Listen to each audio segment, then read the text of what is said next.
They traveled on from Elim, and the whole community of the people of Israel arrived at the Sin desert, between Elim and Sinai, on the 15th day of the second month after leaving the land of Egypt. There in the desert, the whole community of the people of Israel grumbled against Moshe and Aaron. The people of Israel said to them, "We wish Adonai had used his own hand to kill us off in Egypt. There we used to sit around the pots with the meat boiling, and we had as much food as we wanted. But you have taken us out into the desert to let this whole assembly starve to death." Adonai said to Moshe, "Here, I will cause bread to rain down from heaven for you. The people are to go out and gather a day's ration every day. By this I will test whether they will observe my Torah or not. On the sixth day, they will prepare what they have brought in.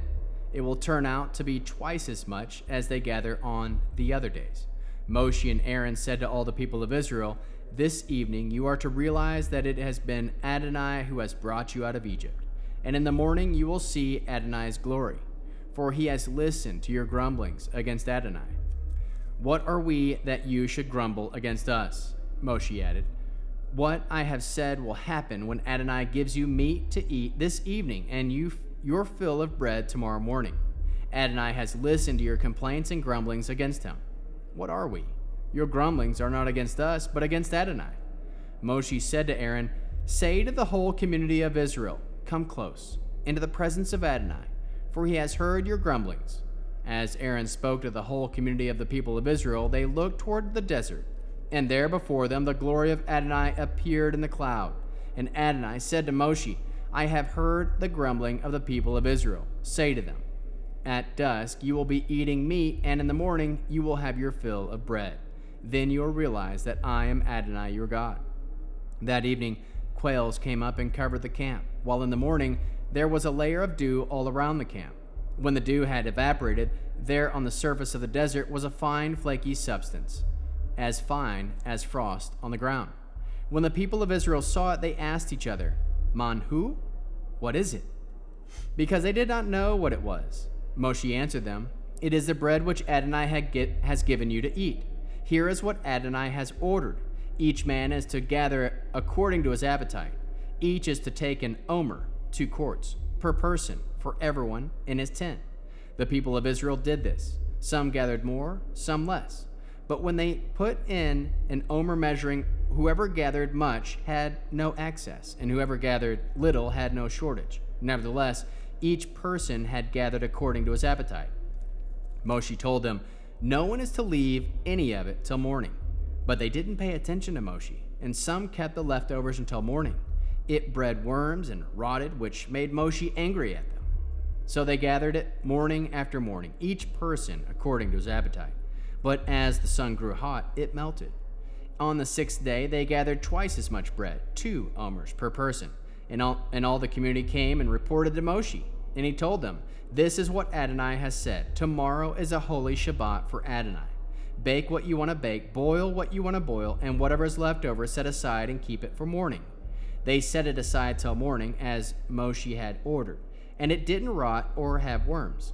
Moshe said, "Today eat that, because today is a Shabbat for Adonai.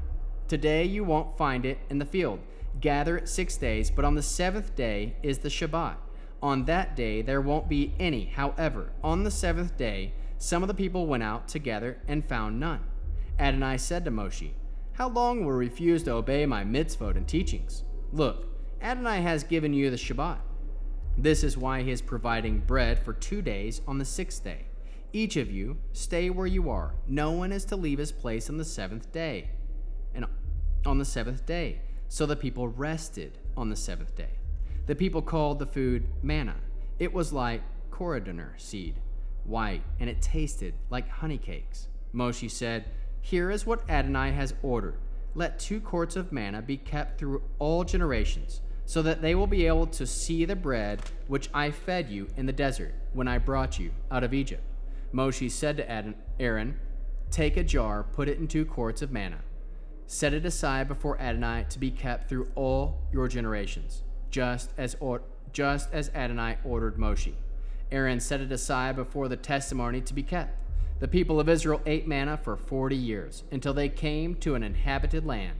They ate manna until they arrived at the border of the land of Canaan, and omer is 1/10 of an ephah, which is a bushel dry measure.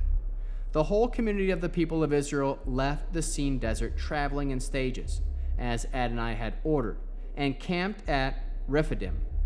But there was no water for the people to drink. The people quarreled with Moshe, demanding, "Give us water to drink."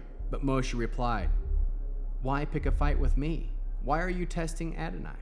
However, the people were thirsty for water. They were grumbled against Moshe. "For what did you bring us out of Egypt? To kill us, our children, and our livestock with thirst?" Moshe cried out to Adonai, "What am I to do with these people? They're ready to stone me." Adonai answered Moshe, Go on ahead of the people, and bring with you the leaders of Israel.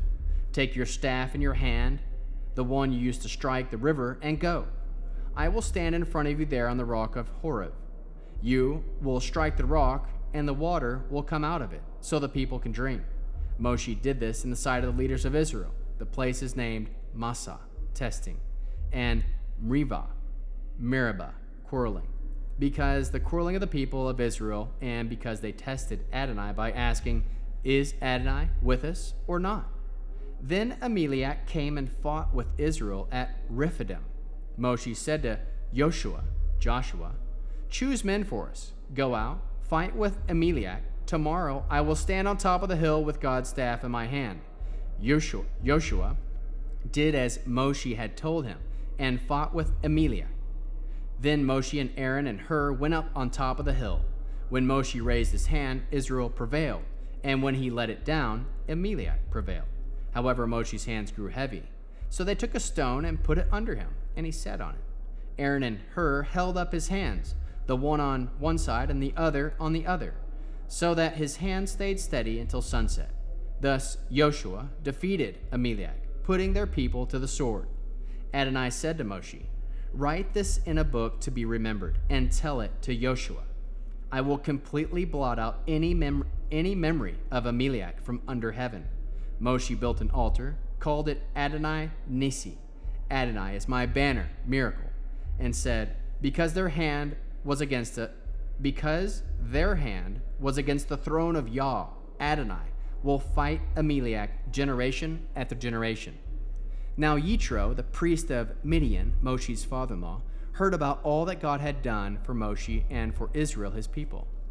How Adonai had brought Israel out of Egypt after Moshe had sent away his wife Zipporah and her 2 sons. Yitro, Moshe's father-in-law, had taken them back. The name of the one son was Gershom, a foreigner there, for Moshe had said, "I have been a foreigner in a foreign land." The name of the other was Eliezer, "My God helps," because the God of my father helped me by rescuing me from Pharaoh's sword. Yitro, Moshe's father-in-law, brought Moshe's son and wife to him in the desert, where he was camped, at the mountain of God. He sent word to Moshe, "I, your father-in-law Yitro, am coming to you with your wife and her 2 sons." Moshe went out to meet his father-in-law, prostrated himself, and kissed him.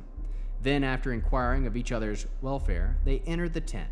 Moshe told his father-in-law all that Adonai had done to Pharaoh and the Egyptians, for Israel's sake, all the hardships they had suffered in traveling, how Adonai had rescued them.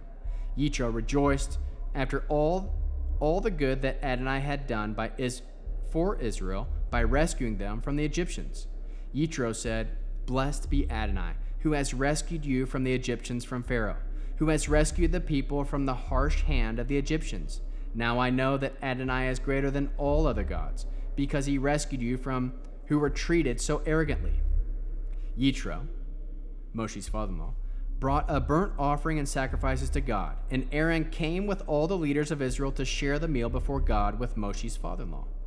The following day, Moshe sat to settle disputes for the people, while the people stood around Moshe from morning till evening.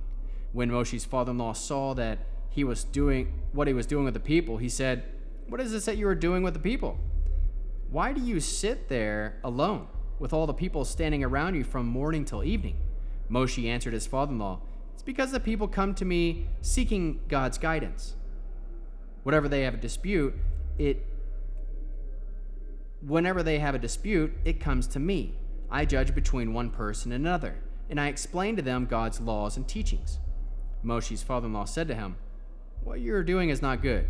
you will certainly wear yourself out. And not only yourself, but these people who are with you as well. It's too much for you. You can't do it alone by yourself. So listen now to what I have to say. I will give you some advice, and God will be with you. You should represent the people before God, and you should bring their cases to God. You should also teach them the laws and the teachings and show them how to live their lives and what work they should do. But you should choose from among the people competent men who are God-fearing, honest, and incorruptible to their leaders, in charge of thousands, hundreds, fifties, and tens. Normally, they will settle people's disputes. They should bring you the difficult cases, but ordinary matters they should decide themselves. In this way, they should make it easier for you to share the load with you. If you do this, and God is directing you to, you will be able to endure, and all the people will arrive to their destination peacefully. Moshe paid attention to his father-in-law's counsel, and did everything he said. Moshe chose competent men from all Israel and made them heads over the people, in charge of thousands, hundreds, fifties, and tens. As a general rule, they settled the people's disputes. The difficult cases they brought to Moshe, but every simple matter they decided themselves. Then Moshe let his father-in-law leave, and he went to his own country.